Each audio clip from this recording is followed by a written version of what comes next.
In the months leading up to the presidential election, the corporate media worked in hyperdrive to sell Hillary Clinton to America. Party loyalists on both sides became frantic that the candidate they helped create could take the empire's throne, with unpredictable consequences. Amidst a curtain of unquestioning and sycophantic media coverage, a bombshell was dropped by WikiLeaks just weeks before the election, exposing the inner workings of the Clinton clique. An ongoing series of thousands of emails from John Podesta, the chairman of Hillary's presidential campaign. While John Podesta is treated as just a well-meaning Clinton supporter who had his privacy unjustly exposed, he's actually one of the most powerful people in Washington, operating mostly behind the scenes. Until now. John and his brother Tony are considered two of the most influential corporate lobbyists in the world. John has been dubbed one of Washington's biggest players by the New York Times, whose clients are going to get a blueprint for how to succeed in official Washington. And he's much more than just a millionaire lobbyist. He's also been the man behind Bill Clinton, Barack Obama, and Hillary Clinton. The Washington Post praised his political experience, saying no single person may be more responsible for shaping the ambitions of Obama's second term than he. But we should pay no attention to what the emails of one of the most powerful men in the world say. Instead, we should talk about Russia. Well, Chris, I think we should take a step back and say how we got here, which is that the Russians, as the U.S. senior members of the U.S. government confirmed, have been hacking into Democratic accounts, and now they've hacked into my account. You are very clearly quoting from WikiLeaks, and what's really important about WikiLeaks is that the Russian government has engaged in espionage against Americans. George, when you see something postmarked from Russia, you should be afraid to open up the document. These are legit, aren't they? I don't know. I refuse to open these documents. It was the big money from a foreign person to the foundation at the time she was running for president. This was, as you can see in those emails, this was a scheduling matter, and we didn't want her going overseas. I didn't want her going overseas before the campaign was kicking off. But again, these are stolen documents, stolen by the Russians. It's now confirmed from John Podesta. They are being put out for exactly this purpose. You know, I know that Russia and other forces would love us to have a debate. This is exactly what they want. They want us to have a debate about the internal structure of Hillary's campaign, what's true, what's not true, and I'm just not going to play that. As president, I will make it clear that the United States will treat cyber attacks just like any other attack. We will be ready with serious political, economic, and military responses. Just one problem. The evidence they're pointing to proving Putin was behind the emails is not evidence at all. Only two intelligence agencies, the Office of the Director of National Intelligence and the Department of Homeland Security, have issued a joint statement used by the Clinton campaign as so-called proof. Yet it's purely speculative, saying the alleged hacks are consistent with the methods and motivations of Russian-directed efforts. These thefts and disclosures are intended to interfere with the U.S. election process. Such activity is not new to Moscow. Consistent with the methods, so not really proof at all. The FBI also resisted getting behind the accusation on the basis that the claim was inconclusive. But the media simply repeats the claim as gospel, while never mentioning the other logical ways Podesta's emails could have gotten out. For example, his username was his own name, and his password was literally password. In 2015, he left his cell phone in a cab. And in March 2016, Podesta gave his email login to hackers after falling for a phishing scam appearing to come from Google where he typed in his info. Not to mention the thousands of skilled hackers who are not part of a Russian government operation, or a disgruntled insider who could have leaked the emails. When you look into the Podesta emails, the breadth of what they show explains why they're running such a desperate deflection campaign. Part of the WikiLeaks trove are transcripts to Hillary's infamous speeches she gave to banks and other corporations, for which she earned millions of dollars. In one, she assures her corporate sponsors that what she's saying to voters isn't her true position. Politics is like sausage being made. It is unsavory, and it's always been that way, but we usually end up where we need to be. But if everybody's watching, all the backroom discussions and deals, then people get a little nervous, to say the least. So, you need both a public and a private position. And the way she discusses accountability for Wall Street, her #1 donor, is very different behind closed doors. In one speech to Goldman Sachs, she criticized the fact that the banks were made into the bad guys for their financial collapse. And she thinks the very banks who rigged and crashed the economy are those who should be in charge of it. I think that there's a lot that could have been avoided in terms of both misunderstanding and really politicizing what happened with greater transparency. You guys help us figure it out, and let's make sure we do it right this time. The people that know the industry better than anybody are the people who work in the industry. Another major find they'd like to keep hidden is the unlawful coordination between Hillary's super PAC, Correct the Record, and her presidential campaign. A caveat of the devastating Citizens United ruling is that super PACs and nonprofits must remain independent of campaigns.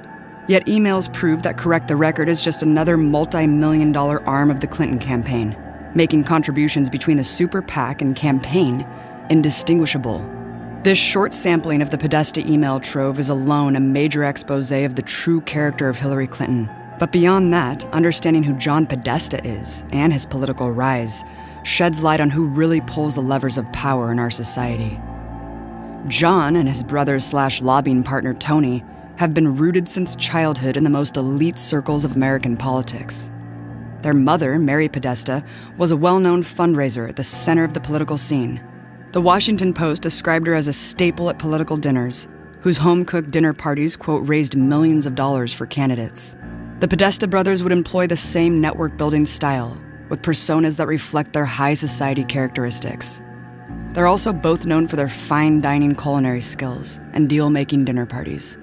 Both are collectors of fine art, and are even known to have a competition between them of who has the better collection. You know, like most Americans do. Through the 70s, the young Podestas began building their political web. John first befriended Bill Clinton as an undergrad in college.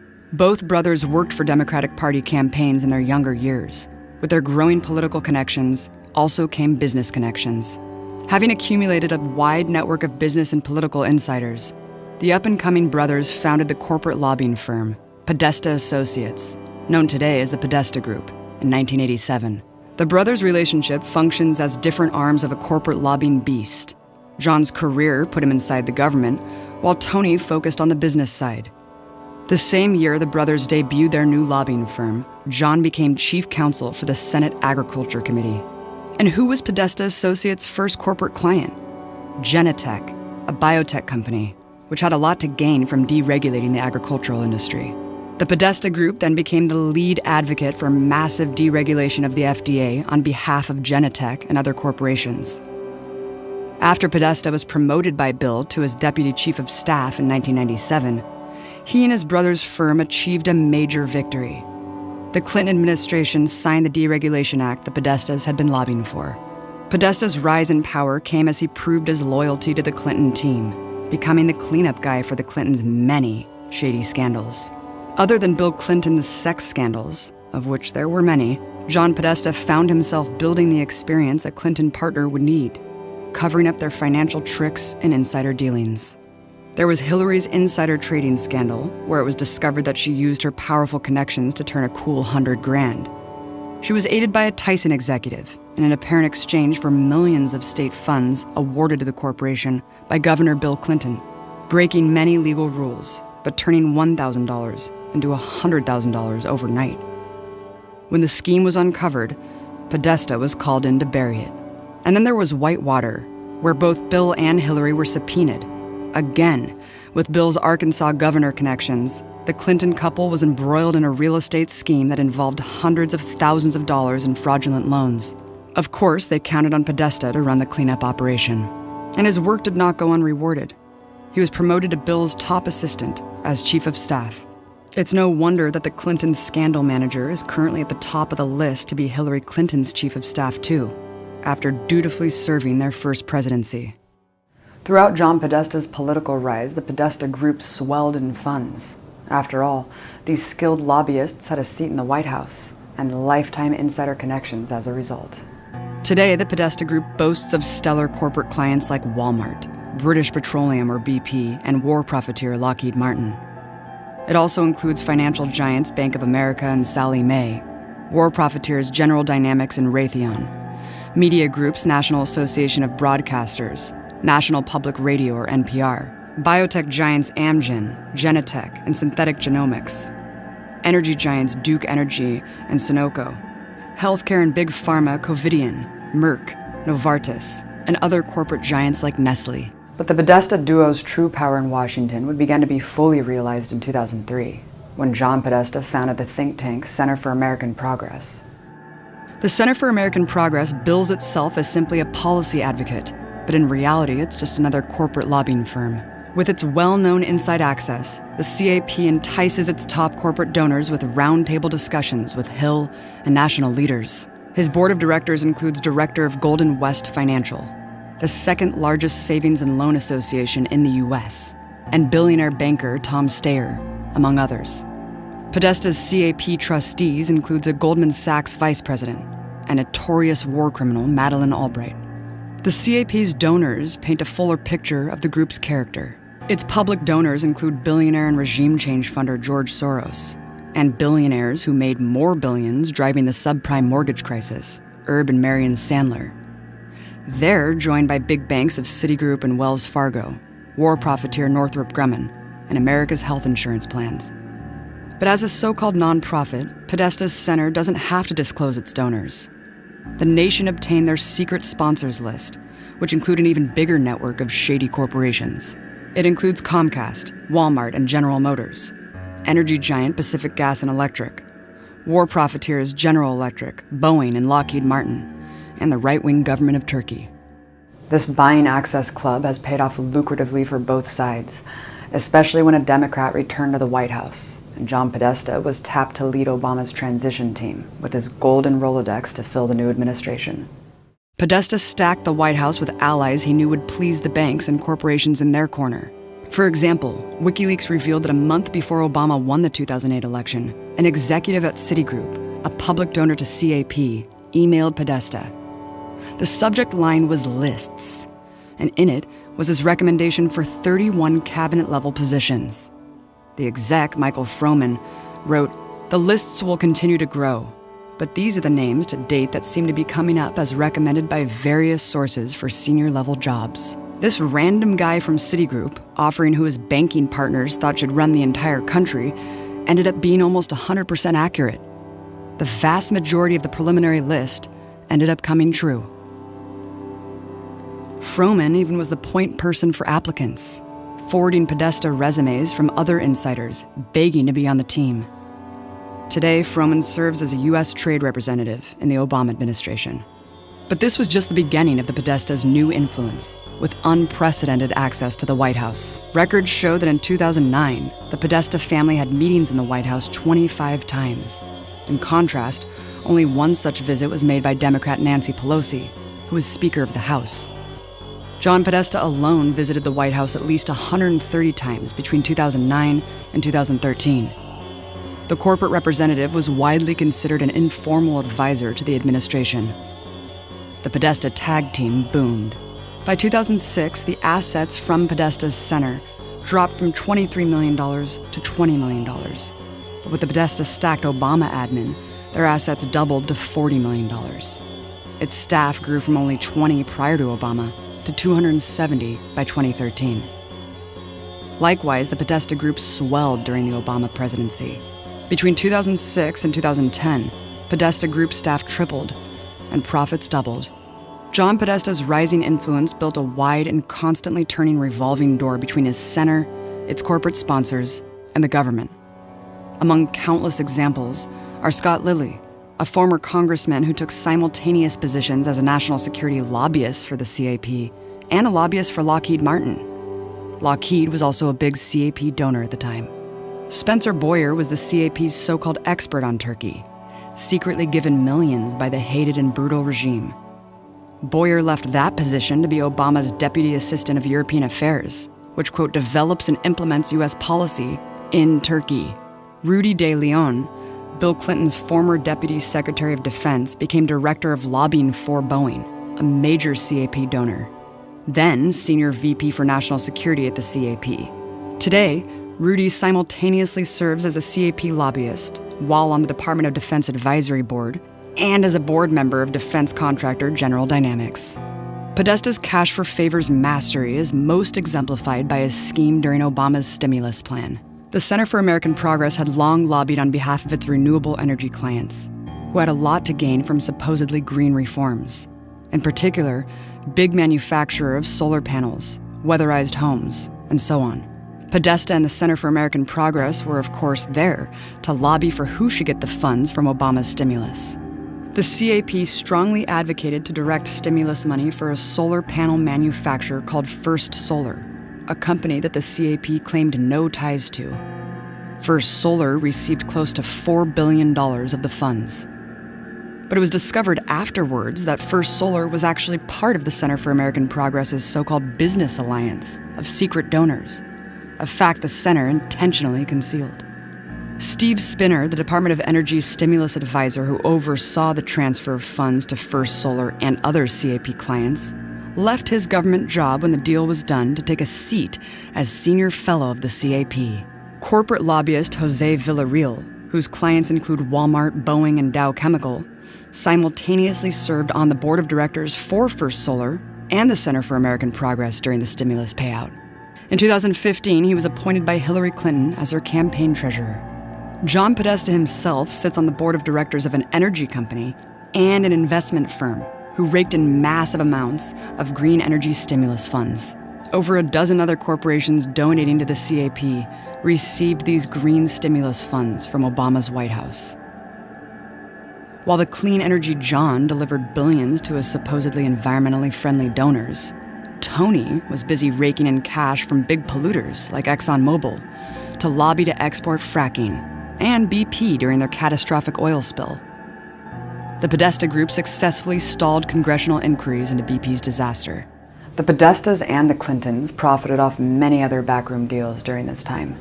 While today being the lead fearmongers about Russia, they had no problem getting paid by Russian oligarchs. Apart from the Podesta Group working for Russia's biggest state-owned bank, John helped secure the Russian purchase of a massive mining company called Uranium One, which had required the approval of Hillary's State Department.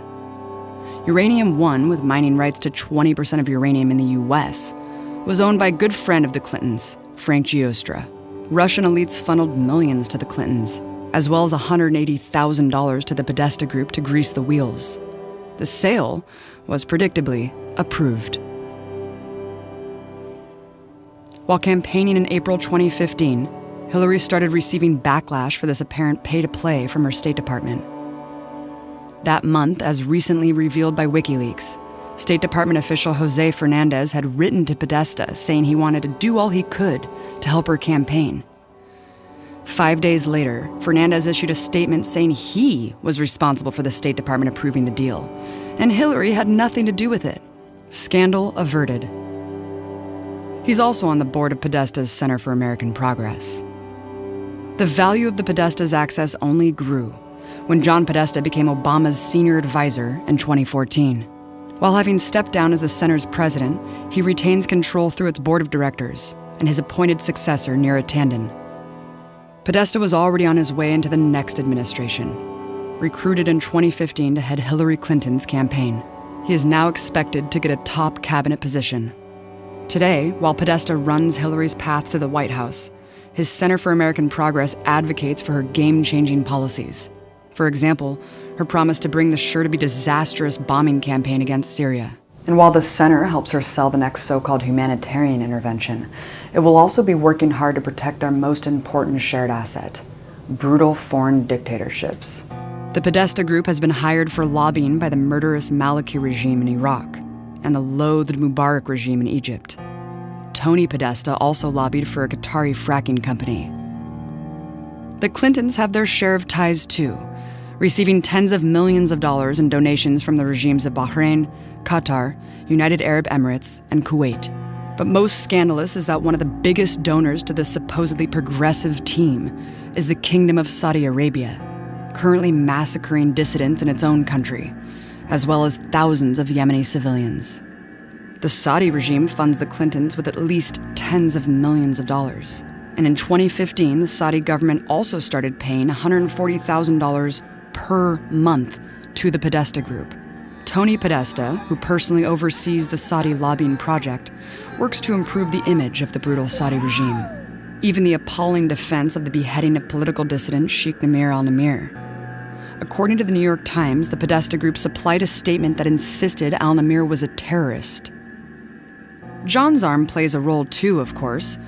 While not directly funded by the Saudis, the Center for American Progress runs pro-regime propaganda, touting so-called great reforms in Saudi Arabia. One would think that such a deeply corrupt buying of favors by corporations and foreign governments from the country's most powerful politicians would be a major news story. But the Podesta Clinton team has networks for that too. Trusted progressive website thinkprogress.org is actually owned by Podesta's Center for American Progress. While the site claims to have editorial independence, WikiLeaks exposed how Podesta exercises editorial control. When a headline critical of Hillary Clinton appeared on the site, John wrote to his CAP partner Neera Tannen to have it changed. She responded, "I will. They are crazy leftists down there." Soon it was replaced with a new, neutral headline. But it's not just the organizations financially sponsored by Podesta's think tank that curate their messaging. It's every establishment reporter that wants to maintain their elite access with two of the most powerful families in Washington. Politico reporter Glenn Thrush consulted with Podesta himself before publishing a report on Hillary Clinton back in May 2015, writing, "Because I become a hack, I will send you the whole section that pertains to you. Please don't share or tell anyone I did this. Tell me if I effed up anything." "No problems here," Podesta responded. Maybe Thrush was worried that if he didn't eagerly please the campaign, he wouldn't be invited to the next secret Podesta Clinton fan bash. Podesta and his partners hosted several glitzy affairs designed to, quote, give reporters their first thoughts from Team HRC, as well as framing the HRC message and framing the race. The nearly 40 attendees to one of these cocktail parties included Politico's Glenn Thrush, Huffington Post, Vox, New York Times, Vice, Daily Beast, and heavy hitters on MSNBC and CNN. Despite all of these far-reaching tentacles of influence, the Podesta Clinton team are such obviously corrupt crime families that Hillary's candidacy is possibly the most unpopular of all time. Their decades of shady dealings have tainted them so much that the election put her neck and neck with the other most unpopular candidate to ever run. In fact, her entire campaign had to be predicated on fear of this repugnant billionaire game show host. They tell us the Republican Party represents corporate power, pollution, and war, which is true. But they also tell us the Democratic Party is the antidote. Podesta's emails and Podesta himself show that this so-called progressive wing of the establishment is really just a neoliberal insiders club of the rich and powerful who loyally serve their corporate masters. Podesta's emails are more than just a window into one man, but a window into how the empire's political machine is actually run. And these truths are what can bring that machine's gears to a halt.